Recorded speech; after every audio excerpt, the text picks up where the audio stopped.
तो हम लोग पढ़े थे कूलाम का नियम और जितने भी न्यूमेरिकल उस पर बेस्ड है कुमार वेक्टर के एक लाइन से वो हम लोग लगा रहे हैं।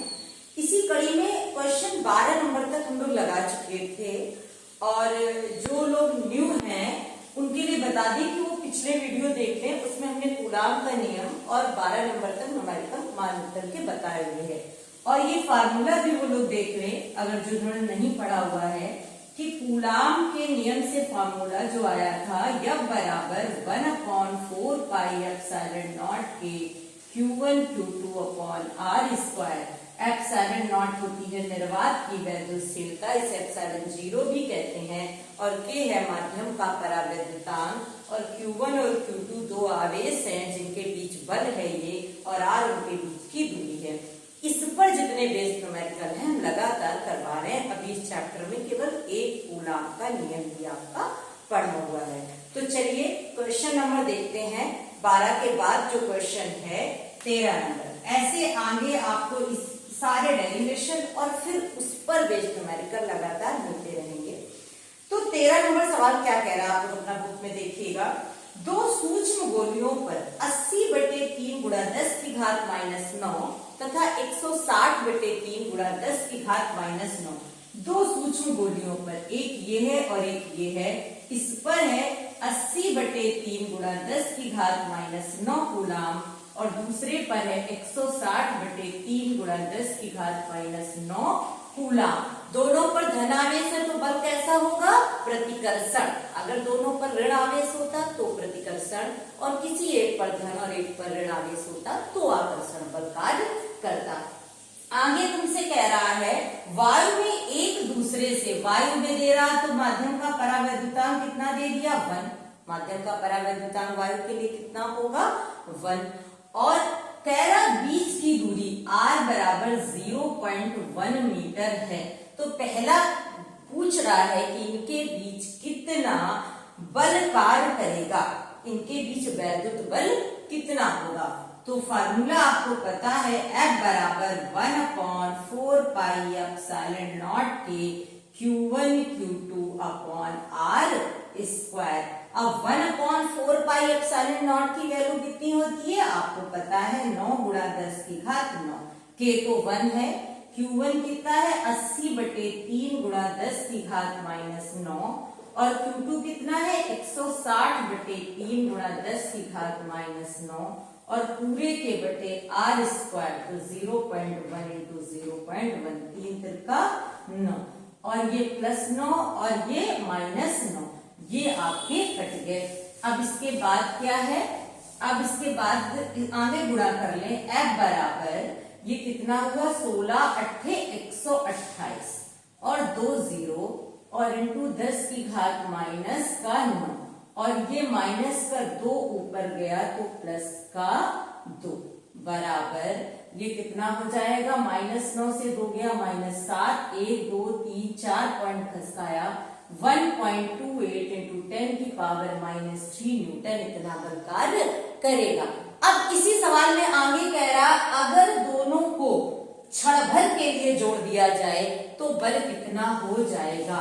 तो जब दोनों को क्षण भर के लिए दोनों आवेशों को जोड़ा जाएगा तो क्या फिनोमिना होगा देखते हैं ध्यान से। जब दोनों आवेशों को जोड़ा गया तो पहले क्या हुआ? दोनों आवेश अपने चिन्हों के साथ जुड़ गए। अब तो जोड़ने पर, जैसे ही जोड़ा जाएगा तो जोड़ने पर दोनों आवेश जुड़े 80/3 गुणा 10 की घात -9 और प्लस 160/3 गुणा 10 की घात -9 बराबर 204। ये कितना हो जाएगा? हाँ 240/3 गुणा 10 की घात -9, तो कितना हुआ? 80 गुणा 10 की घात -9। और कह रहा अब इनको अलग अलग किया गया, फिर उतनी दूरी पर रखा गया, तो अब की बार तो बराबर बराबर बटेगा। अब तो बेईमानी कर जाएगा। इसके पास था 80/3 गुणा 10 की घात -9, इसके पास 160/3 था, लेकिन जब आपने दोनों को जोड़ दिया तो क्या हो गया? अब की बार आवेश बराबर बराबर बट जाएगा। तो यहाँ पर 40 गुणा 10 की घात -9 कूलाम, और यहाँ पर भी आ जाएगा 40 गुणा 10 की घात -9 कूलाम। और अब क्या होगा इसके बाद, दूरी तो उतनी ही है ना, r इक्वल टू 0.1 मीटर और माध्यम का परावैद्युतांक भी उतना ही है। F बराबर फिर से वही फार्मूला लगाएंगे, 1/4 पाई एप्सिलॉन नॉट के Q1 Q2 upon R square.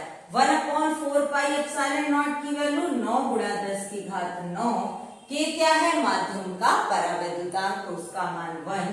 Q1 क्या है 40 गुणा 10 की घात -9 और Q2 क्या है 40 गुणा 10 की घात -9 बटे R स्क्वायर 0.1 0.1 प्लस 9 -9 खा गया, कितना आ जाएगा, 4 चौक 16 और 16 का 9 में गुणा 144 और एक दो अंक बाद दशम जीरो और ये 2 जीरो और 10 की घात -9।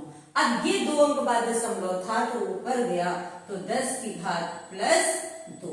अब ये कितना हुआ, -9 से 2 गया 7, माइनस का 1 2 3 4 तो ये आ गया 1.44 इंटू 10 की पावर -3 न्यूटन। अब की बार इतना बल कार्य करेगा। बल बढ़ा है कि घटा है, बल बढ़ गया है, वो था 1.28, ये है 1.44। अब क्वेश्चन नंबर आगे देखते हैं। क्वेश्चन नंबर 14 आपसे क्या कह रहा है, बहुत ध्यान से पढ़ते हैं उस सवाल को, तब तक आप पढ़िए।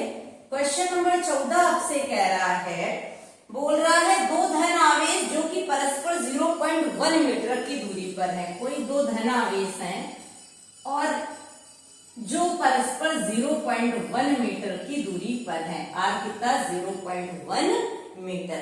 फिर कह रहा है आगे आपसे, एक दूसरे को 18 न्यूटन के बल से प्रतिकर्षित करते हैं, तो यह बराबर कितना है, 18 न्यूटन के बल से प्रतिकर्षित करते हैं।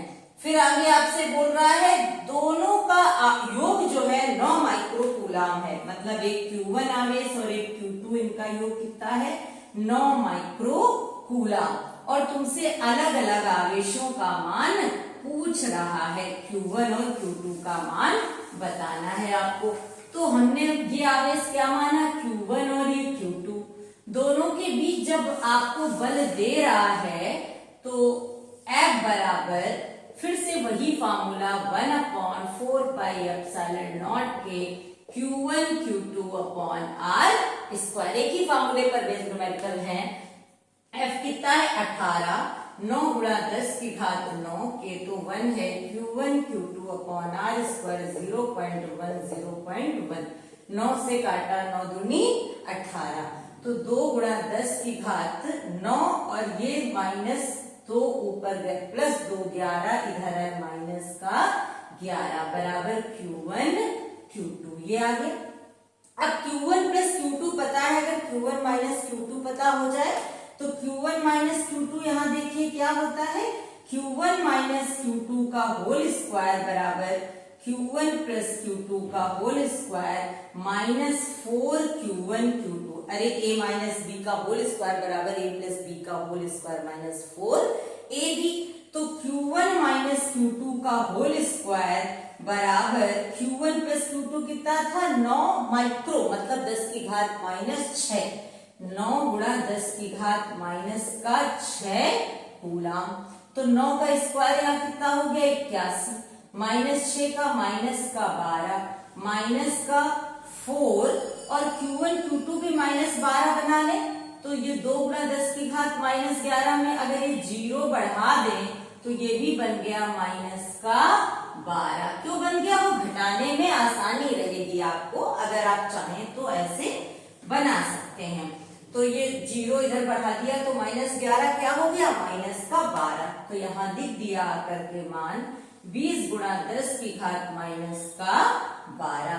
अब ये कितना आ जाएगा, यहाँ देखिए Q1 माइनस Q2 का होल स्क्वायर बराबर 81 गुणा 10 की घात -12 -20 चौक 80 गुणा 10 की घात -12। तो Q1 माइनस Q2 का होल स्क्वायर बराबर 1 गुणा 10 की घात -12। स्क्वायर अगर हटा दें तो ये आ जाएगा Q1 माइनस Q2 बराबर 1 गुणा 10 की घात -6। मतलब क्या है 1 micro coulomb. Q1 plus Q2 था 9 माइक्रोकूलाम। अब तो समीकरण बन गया, आप हल कर लेंगे समीकरण को। Q1 माइनस Q2 क्या हो गया, 1 माइक्रोकूलाम। अगर दोनों को जोड़ दें तो ये 2Q1 बराबर 10 माइक्रोकूलाम। ये आप क्या कर रहे हैं इसमें जोड़ने पर, तो Q1 बराबर 5 माइक्रोकूलाम और Q1 का मान समीकरण में लिखेंगे तो Q2 बराबर 4 माइक्रोकूलाम। ये आपने देखे क्वेश्चन नंबर 13 और 14। कूलाम का नियम पढ़ने के लिए आप इसके पिछले के वीडियो देख लीजिएगा, और 2-3 लेक्चर ही हुए इस चैप्टर में। आगे आप कंटिन्यू करेंगे तो पूरे चैप्टर आपको अच्छे से समझ में आएंगे। धन्यवाद लास्ट तक देखने के लिए।